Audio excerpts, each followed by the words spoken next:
I'm Cheryl. And I'm Naima. We're three Black moms.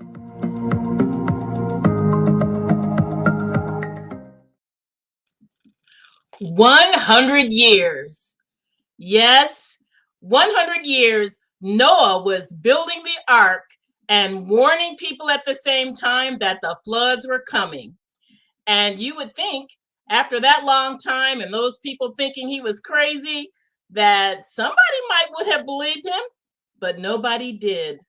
And those people faced judgment and drowned, and only 8 people survived because they went into the ark.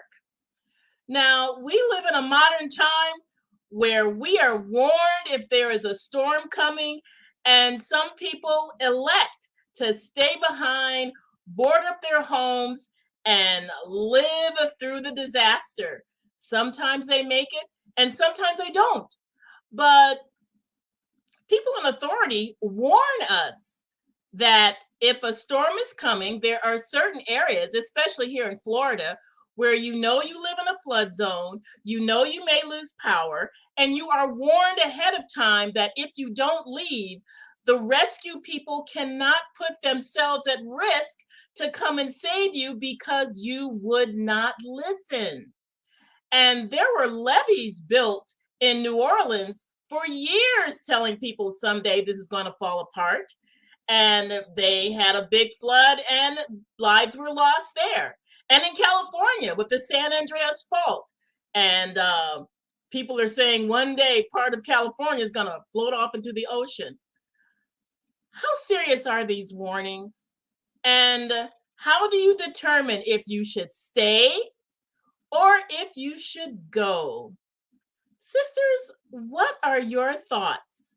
Can you weather the storm? Is it safe? Should you stay? Hi. Well, obviously, we're together today. I decided to come home for a weekend.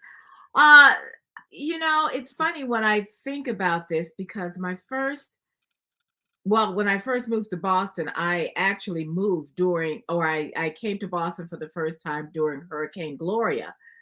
And I had never been in a hurricane, but I was coming up to try out for a job at the Boston Herald. And I remember being in the hotel and they had shut off all service, and they said, so I had no food to eat. And they had told us to fill up our bathtubs with water just in case the power went out, which I didn't do because I thought that was stupid. But, it's funny that, you talk about whether or not you should go or stay. And for some people, they didn't have a choice. I mean, I could have postponed my tryout because I just didn't know. And actually, there were people who did get caught in the storm and couldn't come into work. So it was very interesting. And that was my first hurricane because I hadn't grown up in hurricane weather. And looking back, it wasn't as bad as it could have been, but there are people who actually don't have any choices. And so, when we say, oh, these people are stupid because they stayed and, now the rescuers can't get to them. Sometimes if you don't have a car, if you don't have a place to go, it's really tough. And I think there's this feeling of, sometimes if you don't go, it's on you. But other times I think we worry about our stuff and what we're losing. And Naima, you had made a point when we were saying that sometimes people get really worried about all of their stuff and worried about somebody's going to break in and steal their stuff if they leave it. And when the water's rising, your stuff really doesn't matter. Well, I think that's the thing that people don't realize until they're faced with that real life and death situation. And all of a sudden you understand my stuff doesn't matter. But we get so caught up on identifying ourselves with our things, our possessions. Oh, about my fur coat. What about all of my mementos, what about my TV? I mean, people don't think until they're faced with the reality that they're about to die. And that's when you realize none of that stuff matters. But a lot of times people will stay behind because they don't want to lose their stuff. But then they don't also realize if you get washed away or burnt away, whatever the case may be, if there's a fire that breaks out because of whatever the weather condition is, and all your stuff is destroyed, then you've lost it anyway. So why are you ready to risk your life to save something that might end up being destroyed anyway? And I think every disaster gives us a chance to evaluate our own values. What would be the first thing I would grab when my house was in danger of either being burnt down or washed away? What would I think of that was most important to save? And I think there was either a game show or something where they asked this question. What would be the first thing you would grab if you had to get out of the house in a fire and you can only take one thing? Or a couple of things. It's funny because one. What if you want to take one and you had to make a choice? This is the thing. That's how come people burn up. They go, I should take this. Oh, maybe that. Oh, maybe but this is what's funny is that I actually preached on this a couple of weeks ago when I had a message at my church about welcoming the stranger, and we know where that came from because the whole Martha's Vineyard fiasco. Thank you, Barbara, for your governor. But but I said at the time, I said, if you had just 5 minutes to get out of your house, what would you take?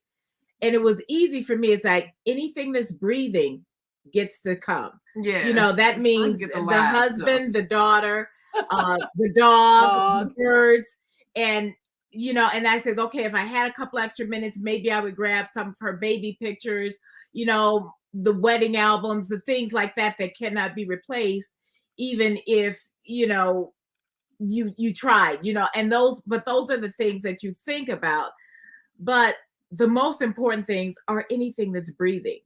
Absolutely. And that's what we forget is that it's most important to save the live stuff. And the rest of the stuff, okay, if there are wedding photos that I lose, okay, I'm not going to be any less married. If there are baby pictures that I lose, there are going to be plenty. You still have the baby. I still have the baby, even though she's not a baby anymore. Yeah. So we think of our things for posterity. But it's funny when we were talking about this last week, and we were saying that this was going to be our subject, and then a few days later, I looked at it, and I thought, oh, you know what? This could also be an existential question. Weathering the storm of a lot of things, weathering the storms of a bad relationship. Do you stay or do you go? Weathering, the storms of a bad job. Do you stay or do you go? So we have to really, we started talking about the weather, Barbara, obviously, because, your place had, hurricanes and, there was Katrina and there were other really bad storms, and there are more storms coming because of climate change. But we have to think about weathering the storm of our lives. I think this is also a way people have to start thinking about their decision-making process when something really is over. Are you ready to recognize when it's over, whether, like you say, it's a bad relationship or whether your house is over, is about to be washed away, and you're clinging to something that is no more and you need to let go. And so you have to think about, why am I holding on to this if it's time for me to let it go? And sometimes people don't realize that staying is more destructive than leaving. Just like staying in a burning house is destructive, staying in an abusive relationship is destructive. There's no benefit to that. And ultimately, if you don't make the decision in time, then maybe the destruction is irreversible. The destruction to you is irreversible.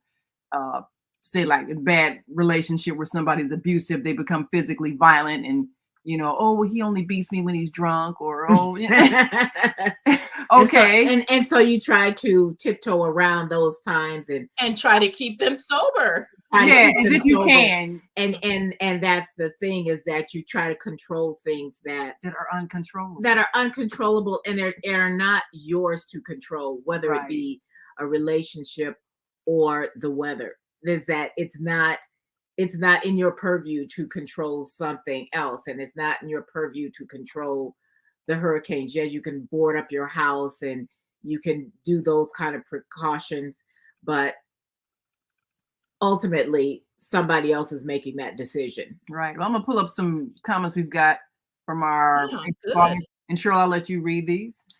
It will be, I think, is that this will only be temporary. This ain't the tornado southern towns. And who's that?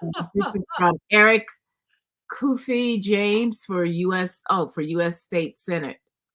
I'm not, he must be one of your senators, or Yeah. one of these- Well, I think that it takes a lot of input from professionals when you're talking about relationships and determining if a relationship can be salvaged. Because, yes, there are storms in relationships to be weathered. Now, at some point, when it becomes abusive, and those are defined by many different avenues, by many different counselors on how to deal with it, and they're in a place to determine if your health or your safety is at risk. Should you get out, like that movie that we saw where there was danger there, but not everyone saw it? Or should you try and make things work because it is workable or can be workable? Now, in terms of loving your stuff, what is it, this book that I just read called Love People, Not Things? And we place too much importance on things that are perishable, that will not last. Store up your treasures in heaven where moth cannot destroy, where no one can steal. These are things that are eternal, that no one can steal them from you. No one can take these things from you. Stuff that moths can eat or wreck or weather can destroy, that is not the sum of who you are as a person. We are not our things. And I think this book actually talked about how things become cumbersome because you spend more time fixing your things, taking care of your things, worrying about your things, afraid that your things are going to be stolen. And there is less time spent on relationships with other people. People are eternal. You want those relationships to help grow you as a person, and you want to put yourself into that person and invest in the person. You can't invest in stuff, and you can't take any of that stuff with you when you die. So it needs to be relegated to a place of less importance than relationships with people. And I will tell you that people who live here in Florida, who were told that they needed to leave when the weather was going to be bad, and they refused to leave because of all those reasons, Naima, that you named. Oh, someone's going to steal my stuff if I'm gone, or I got to protect my stuff. And what happens is they have placed things above their own lives to their peril if they are in trouble. And usually a person is told in enough time to try to vacate if they need to get out of the city. There was one year when a storm actually did hit our area, but we knew a couple of days ahead of time. We drove on over to Georgia so we could be by Eric's sister for a few days. And granted, she doesn't live in Georgia anymore. She and her husband moved to Hawaii. So I'd be glad to vacate over there. But that's another thing, though. Sometimes you may not have a place to go if you don't have relatives. Right, if you don't we got have- another person who said who they would make sure they got yeah, out. Jody Susan Calhoun is a woman after my own heart. She says my birds, and she said her birds and her husband. So, Yeah. she's right after, she says, I actually have this all set up. And I kind of, in my own way, do too, because I have a little carrier that if I had to stick the birds in, I could stick my two doves in and take them if I had to get them out of the house. It would be funny because they would be going and my husband would not be happy because he hates my birds. But,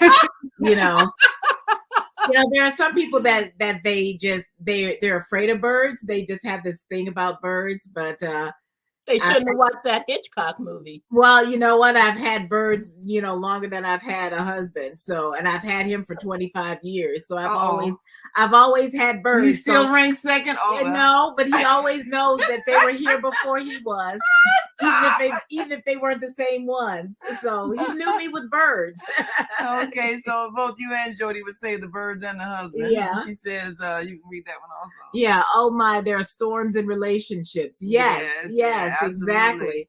And that's another thing, you know, staying or going. And what's the next thing you said? Peace of mind over peace of peace of mind, PEACE, over peace, PIECE, of anything. Absolutely. That makes sense. You know, Definitely makes sense. Yes. And I think that's one of the things when you have to make a decision about weathering the storm in a relationship.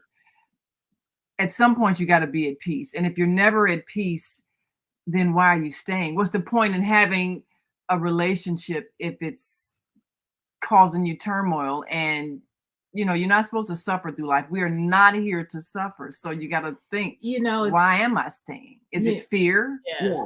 Just like, why would you stay when they tell you, well, you got to leave, you know, your house is in the path of the storm. You must evacuate.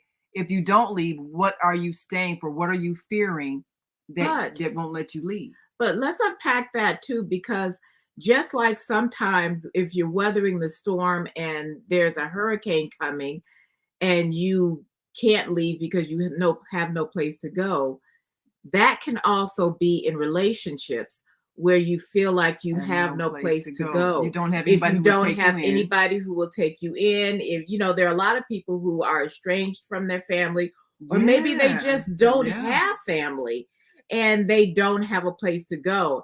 And as one who has been in situations where I did not have a place to go, it's very humiliating and you know, terrible when you have to go to a shelter because you feel like a failure and you don't feel you feel demoralized.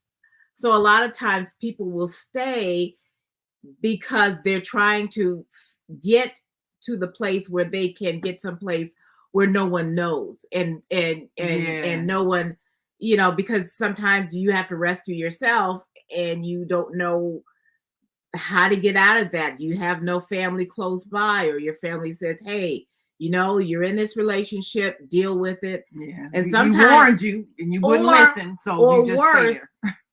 You keep going back because a lot of times they say it like takes, I don't know how many times before people finally leave, like 7 times or something before they finally leave permanently. So, you know, if you keep relying on those same people and then you go back to your abuser, or to say the way we would say, if you're talking about the physical sense, if you keep going back and building in that flood zone, people don't want to take you in. So it's in the emotional sense, in the metaphysical sense, in the actual physical sense. If you keep repeating the same mistakes, people are less sympathetic. Right. Because they feel you know, I think that in this day and age, there are a lot more compassionate places that are a little bit more aware of situations where people need to be in some kind of safe place, a safe house, a different kind of shelter. I think more and more as women become bolder in standing up for each other, that more of these places become available to them. You see these in a lot of these television shows, a lot of these news broadcasts. And a lot of these places have a lot of wait lists too. They're not they're not as accessible as television and even Hollywood will let you will portray. A lot of times they don't have space for you, or they don't have space for your kids, or they don't have, or maybe they have spaces for you and your kids, but they don't have space for your dog. And you know, and those are and that's a real problem, because people who are in abusive relationships don't want to, and this is funny because this is a physical sense too. A lot of times if you're in an abusive relationship, you can get into a shelter, but they won't take your dog. Yeah. And they also, don't have if facilities for that. you have to leave and go to a hotel or a safe place because your house is being flooded, they don't take pets. And and so there's this whole thing of, we are not as good with animals. And so a lot of times we weather the storm because we have things that are important for us to keep, and it's not just the stuff. Yeah. We weather the storms because I'm not going to leave my animal in a place with someone who may doesn't abuse care as them, much about or them. who may abuse them to hurt you. Yeah, that's crazy. And what else is we got another? Yes, I have the carrier with easy access. She's talking about her birds. Yes. So and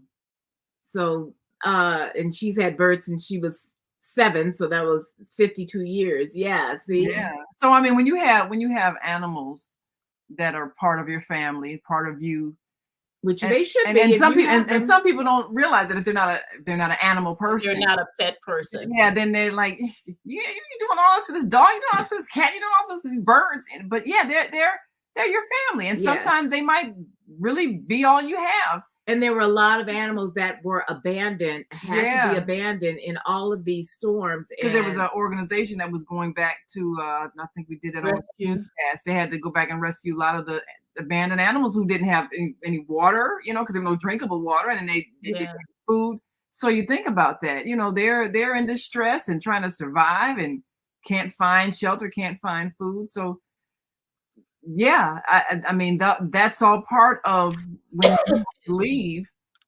Can you take everybody with you that has to go, even the animals? Yeah. And like you were saying, even in relationships, when you have to leave and maybe go to a shelter, but if you have somebody who's teenage, a lot of these shelters would not take them. So what do you do? If it's a teen boy, they may not touch your son.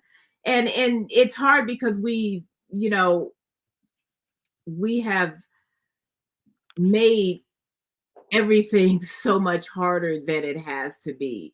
Right. Obviously, climate change is the reason for the hurricanes and the storms. But because we also know that these are going to happen, we have not put enough things in place to help people weather that storm. We have not encouraged people to not rebuild in that same place. It's like it's like in California where they have the mudslides and people have these magnificent views and they're on these cliffs and the mudslides come and they lose everything. Well, they turn around if they have enough money, they'll rebuild in that same spot. Well, how many times do you have to do that? Some of them can't even get insurance because it's a mudslide territory. It's gonna slide again. So we don't, and that had happened in New Orleans too. These people, and there are other places where they're building them again and again, and they're getting the money instead of saying, you need to find someplace else. Yes, we know you have a beautiful view of the ocean, but you're going to be in it. And you need to not build your house there. And we let people indulge, and then when they are hurt by it, we allow them to indulge again. Yeah. It's like if you have a child that keeps putting their hand on the stove, usually children will remember that first time they get burned and they won't do it again. But these are like people whose child just keeps putting their hand on the stove. Like one of these days the fire's not gonna be hot. Yes, exactly. So when we talk about weathering the storms, we have to also prepare. We have to be ready to prepare for the eventual storms. Yes. And sometimes in a relationship, you don't see it coming. Maybe you ignore the red flags like some of us did. Maybe the red flags weren't there and they came later. But we have to always be getting ready to go. Yeah. When you're in a stormy relationship, just have a bag packed. Yes, yes. Just- You know, you start getting ready to go even before you know you're getting ready to go. Yeah. So, and that's the same thing with your house. If you're in a zone and someone says, okay, Hurricane Ian or whomever, Katrina or the next one is or coming. Irma, or they named like 3. Yes, know. exactly. Exactly. You know, and they get so many storms these days that they run out of names. You know, well, they'll always have a name. You but, know, and so I think we have. it's another. Yeah, it's the same about the pets. About the huge concern about they don't take pets. Yeah. So you need to make you have to have a go plan. Like you have to have the water and the thing and the, you know, and the clothes or whatever you're going to need. A kennel for your dog or cat, so that you can transport them safely, so that you know you can you know have a plan of action. Keep your car gassed up. You hear about a storm coming and you don't turn around and say, well, I think I'm going to just wait till tomorrow to get gas. Go on and get gas now. Yeah, they'll be out if you do You've done that this morning. They'll be how out. that happened. Yeah. Well, you know, they actually give you hurricane plans. I would say they do this for everyone who buys a house here, but they send something to you every year. They give you a plan of action. They give you a list of items that you need to have on hand. And actually, I have this conversation with my high school students on preparing for storms and hurricanes. What things do you have? And I remember when we were talking about the crazy gun control mindset that I live in. But when I was saying to my students, what are the things that are important for you to have in preparation for a storm? And like all these kids are saying, a gun. I'm like, a gun, you know, because you're supposed to have things like water, blankets, flashlights. And the first thing they think of is a gun. I'm like, what do you need a gun for? To keep somebody from stealing your stuff. So wow, you have to, and these were high school students. I was scared to ask the younger ones, what if they said the same thing? But we need to have a plan of action, like you said, Cheryl. And a lot of places that are hurricane areas, they do have some kind of mandate that you are supposed to follow. Sometimes it is just rebellion, where people down here don't want anyone telling them what to do, which is why we had fights and fallings out over wearing a mask in a store. I mean, like, you had crazy people. They don't, everything is a conspiracy. We don't want anybody telling us what to do. So they don't leave when they are told you're in zone blah blah blah blah. This zone is going to be hit hard. We know it's coming in 2 days. Get out of here. And they sit there and go, I ain't going. Well, we got to go now. But if you got anything out of this show, is that have a plan of action. Be prepared. If you know you live in a storm area, even if you don't, because fires can break out anywhere, always be ready and make friends or relatives or somebody in another city in case you have to really go far and you need to stay somewhere for a while. Just be ready to go and have a plan on how to get there. So until next time, and make sure you subscribe to our YouTube channel and like us on Facebook so you can see us again next week, 5 p.m. Central, 6 p.m. Eastern, or wherever you are in the world, you can join us live. And until next time, I'm Naima. I'm Cheryl. And I'm Barbara. We are 3 safe Black moms. Bye-bye.